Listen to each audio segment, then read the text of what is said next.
সকালের সংবাদে আপনাকে স্বাগতম। প্রথমেই জানিয়ে দিচ্ছি সংবাদ শিরোনাম। গুম ও হত্যার আলাদা ৩ মামলায় ১৫ সেনা কর্মকর্তাকে কারাগারে পাঠিয়েছেন আন্তর্জাতিক অপরাধ ট্রাইব্যুনাল। তাদের নেওয়া হয়েছে সেনানিবাসের অস্থায়ী কারাগারে। এছাড়া পলাতক শেখ হাসিনা সহ ১৭ জনকে হাজির হতে পত্রিকায় বিজ্ঞপ্তি দেওয়ার নির্দেশ দেওয়া হয়েছে।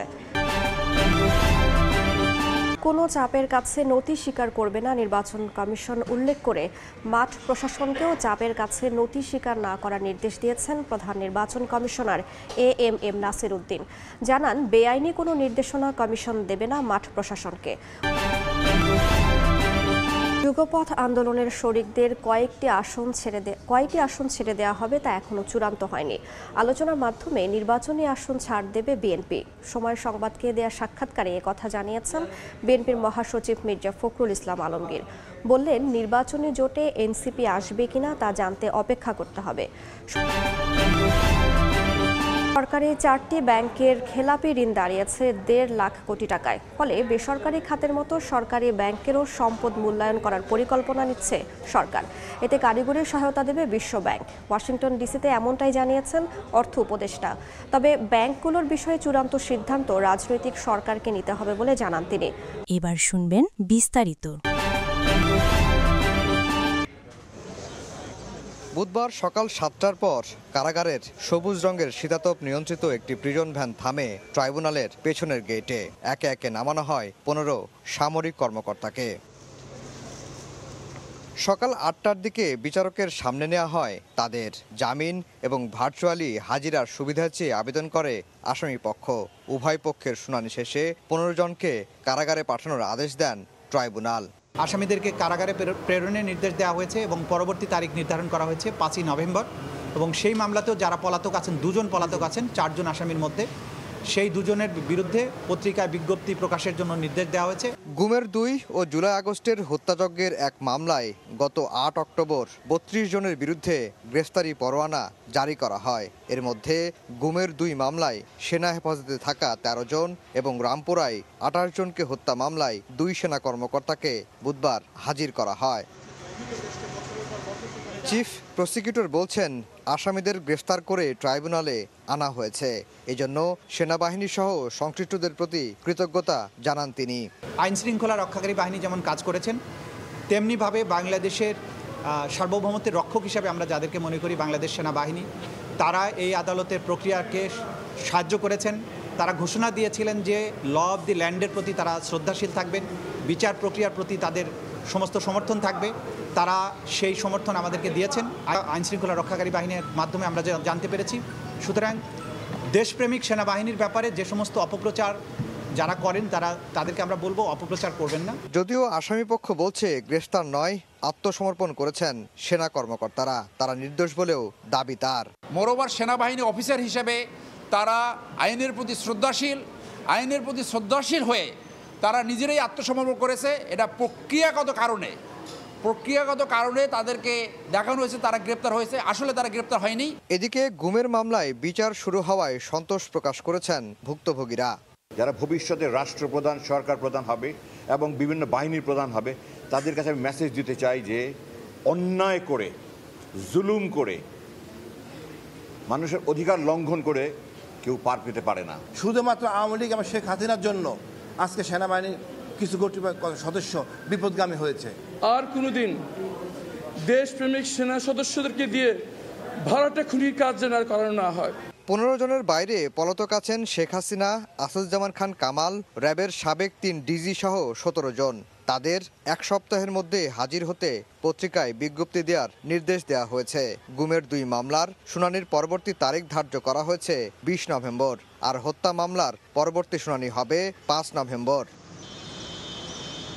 এদিন সেনা কর্মকর্তাদের ট্রাইব্যুনালে হাজির করাকে কেন্দ্র করে হাইকোর্টের মাজার গেট থেকে শুরু করে গোটা এলাকায় কয়েক স্তরের নিরাপত্তা জোরদার করা হয়। সম্মানিত সিনিয়র সচিব। ত্রয়োদশ জাতীয় সংসদ নির্বাচনকে সামনে রেখে নির্বাচন কমিশনের প্রস্তুতি চলছে পুরোদমে। নির্বাচনী প্রস্তুতির অংশ হিসেবে ভোটার তালিকা হালনাগাদ, অংশীজনদের সঙ্গে সংলাপ, রাজনৈতিক দলের নিবন্ধন সহ নানামুখী তৎপরতা চালিয়ে যাচ্ছে কমিশন। সামগ্রিক নির্বাচনের এবারের ভোটে সহকারী রিটার্নিং অফিসার হিসেবে যারা দায়িত্ব পালন করবেন এরই মধ্যে শুরু হয়েছে তাদের প্রশিক্ষণ। বুধবার নির্বাচনী প্রশিক্ষণ ইনস্টিটিউটে উপজেলা নির্বাহী অফিসারদের নির্বাচন সংক্রান্ত প্রশিক্ষণের আয়োজন করা হয়। 2 দিনব্যাপী এই প্রশিক্ষণের প্রথম ধাপে 50 জন কর্মকর্তা অংশ নেন। প্রশিক্ষণের উদ্বোধনী অনুষ্ঠানে অংশ নেন প্রধান নির্বাচন কমিশনার সহ অন্যান্য কমিশনাররা। এ সময় কমিশনাররা নির্বাচন নিয়ে ভয়ের কোনো কারণ নেই বলে আশ্বস্ত করেন মাঠ প্রশাসনকে। এই ইলেকশনে যদি আমরা ভালো না করতে পারি, বিশ্বের কাছে, মানুষের কাছে জাতির হিসাবে আমরা অত্যন্ত নিন্দিত জাতি হিসেবে পরিণত হব। সাহসের সাথে কাজ করতে হবে। সাহস থাকলে আর যদি নিরপেক্ষতা থাকে, কোনো ভয় না, কোনো শক্তি না। নির্বাচন কমিশনাররা আরো বলেন, এবারের নির্বাচন হবে দেশের ইতিহাসের দৃষ্টান্ত। এর জন্য আগে থেকেই নির্বাচনের প্রস্তুতি নেওয়ার আহ্বান জানান তারা। গত ইসে দেখা গেছে কি যে আমরা এগুলি অতি উৎসাহী হয়ে করেছি, কেউ কেউ হয়তো বাধ্য হয়ে করেছি, কিন্তু অতি উৎসাহীও আমরা কম ছিলাম না। তো আমাদের দরকার নেই এত উৎসাহী হওয়ার। প্রশাসন কঠোরভাবে, নিরপেক্ষভাবে কাজ করে যাবে, এই আবহাওয়াটা তৈরি করতে হবে। And we are not going to bend to any pressure. অনুষ্ঠানের উদ্বোধন ঘোষণা করে কোনো চাপের কাছে নতি স্বীকার না করতে ম্যাজিস্ট্রেটদের নির্দেশ দেন প্রধান নির্বাচন কমিশনার। কোনো চাপের কাছে নতি স্বীকার করবেন না এবং সম্পূর্ণভাবে নিজের সিদ্ধান্তে, আইন অনুযায়ী সিদ্ধান্তে অটল থাকবেন। আমাদের পক্ষ থেকে আমরা সার্বিক সহযোগিতা দেব। বর্তমান দেশের প্রতিকূলতাকে বৃদ্ধাঙ্গুলি দেখিয়ে ভালো নির্বাচন উপহার দিতে বদ্ধপরিকর বলেও জানায় ইসি।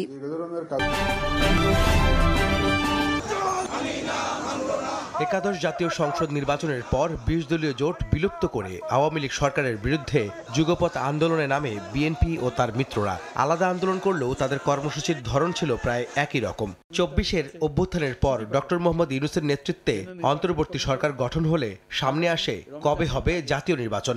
2026 সালের ফেব্রুয়ারি মাসে জাতীয় নির্বাচন অনুষ্ঠানের আয়োজন করে। আগামী ফেব্রুয়ারিতে নির্বাচনের ঘোষণায় ভোটের প্রস্তুতি নিচ্ছে রাজনৈতিক দলগুলো। একই সঙ্গে চলছে জোট ও আসন বিন্যাস নিয়ে দেন দরবার। নির্বাচনী জোট ও আসন বন্টন নিয়ে বিএনপির ভাবনার বিষয়ে সময় সংবাদকে দলটির মহাসচিব জানান, জোট নিয়ে না ভাবলেও শরিক দলগুলোর আসন বন্টন নিয়ে চলছে আলোচনা। ক্ষমতায় গেলে গঠন হবে জাতীয় সরকার। এই ব্যাপারে আলোচনা হচ্ছে, কোনো সুনির্দিষ্ট কোনো সংখ্যা নির্ধারিত হয়নি। যে দলগুলোর সঙ্গে আমরা যুগপৎ আন্দোলন করেছি, সেখানে কিন্তু আমাদের একটা আন্ডারস্ট্যান্ডিংয়ের মধ্যে দিয়েই করেছি যে আমরা যুগপৎ আন্দোলন করব, নির্বাচন করব। নির্বাচনের পরে যে দলগুলো আমরা আন্দোলন করেছিলাম তাদেরকে নিয়ে আমরা একটা ন্যাশনাল গভর্নমেন্ট তৈরি করবো। আমরা তো ওই জায়গাতেই আছি, এখন ওখান থেকে সরিনি। সুতরাং জোট হবে কি না এটা আমরা এখনো বলতে পারছি না। জাতীয় সরকারে এখন আমাদের সঙ্গে যারা থাকবেন, একমত হবেন, তারাই আসবে। ইসলামী দলগুলোর জোট নিয়ে বিএনপির মাথা ব্যথা নেই বলেও জানান মির্জা ফখরুল। বিএনপির রাজনৈতিক জোটে এনসিপি যুক্ত হতে পারে কিনা এমন প্রশ্নের জবাবে ইতিবাচক ছিলেন মির্জা ফখরুল। অসম্ভব নয়, এগুলো তো ডিপেন্ড করে লাস্ট মোমেন্ট, একটা আপনার পর্যন্ত অপেক্ষা করতে হয়। এই ধরনের জোট টোটের ব্যাপারে লাস্ট মোমেন্ট পর্যন্ত অপেক্ষা করতে হয়। একটা হচ্ছে আপনার জামাত ইসলাম, এনসিপি আর বোধহয় ইসলামী আন্দোলন আছে, 3টা দল। তারা তো আপনার সেই ধরনের জোট তো তারা করেনি, এবং এনসিপি তো বলেই দিয়েছে যে তারা নির্বাচনে আসবে। জামাত ইসলাম বলেছে নির্বাচনে আসবে। জামাত ইসলাম তো নির্বাচনে বিলবোর্ড টিলবোর্ড সব লাগিয়ে দিয়েছে, দেখলেন তো। মনোনয়ন প্রত্যাশীদের বিষয়ে মির্জা ফখরুল জানালেন, কিছু প্রক্রিয়ার মধ্য দিয়ে বাছাই করা হবে কারা হবে বিএনপির প্রার্থী। নমিনেশনের ব্যাপারে এখনো কিছুই হয়নি। এগুলো আপনারা জানবেন যখন আমরা এটা জানাবো, বা তার জন্য তার কতগুলো প্রক্রিয়া আছে, সেই প্রক্রিয়াগুলো শেষ হলেই আমরা জানাবো। নির্বাচনের সময়ে অন্তর্বর্তী সরকারের নিরপেক্ষতা নিয়ে নিজেদের অবস্থান পুনর্ব্যক্ত করেন বিএনপি মহাসচিব। তাদের এখনই সময় যে তাদের সব কেয়ারটেকার গভর্নমেন্ট ভাবে তাদেরকে যেন সবাই বুঝতে পারে, দেখতে পারে। বিগত কয়েক দশকে সরকারি, বেসরকারি ও বিদেশি মিলিয়ে 61টি তফসিলি ব্যাংকে প্রায় 20 লাখ কোটি টাকার আমানত থাকলেও এর 4 ভাগের 1 ভাগ নানাভাবে লুটপাটে বেহাত হয়েছে ব্যাংক থেকেই। এমন প্রেক্ষাপটে দুর্বল হয়ে পড়া 5টি বেসরকারি ব্যাংক একীভূত করার প্রক্রিয়া শুরু করেছে সরকার। আরো কয়েকটি চলছে অডিট কার্যক্রম। এই অনিয়মের প্রতিযোগিতায় পিছিয়ে নেই সরকারি শীর্ষ ব্যাংকগুলো। গত ডিসেম্বরে রাষ্ট্রের 4 ব্যাংকের খেলাপি ঋণ ছিল 1,33,025 কোটি টাকা। জুনে তা দাঁড়িয়েছে 1,46,362 কোটি টাকায়। 6 মাসের ব্যবধানে এসব ব্যাংকে খেলাপি ঋণ বেড়েছে 13,337 কোটি টাকা। এর মধ্যে সোনালী ব্যাংকে খেলাপি ঋণ 19,818 কোটি টাকা, জনতা ব্যাংকে 72,107 কোটি টাকা ছাড়িয়ে গেছে। এবার রাষ্ট্রীয় সোনালী, জনতা, অগ্রণী ও রূপালী এই 4টি ব্যাংকের সম্পদ মূল্যায়ন করতে চায় অন্তর্বর্তী সরকার। এতে কারিগরি সহায়তা দেবে বিশ্বব্যাংক।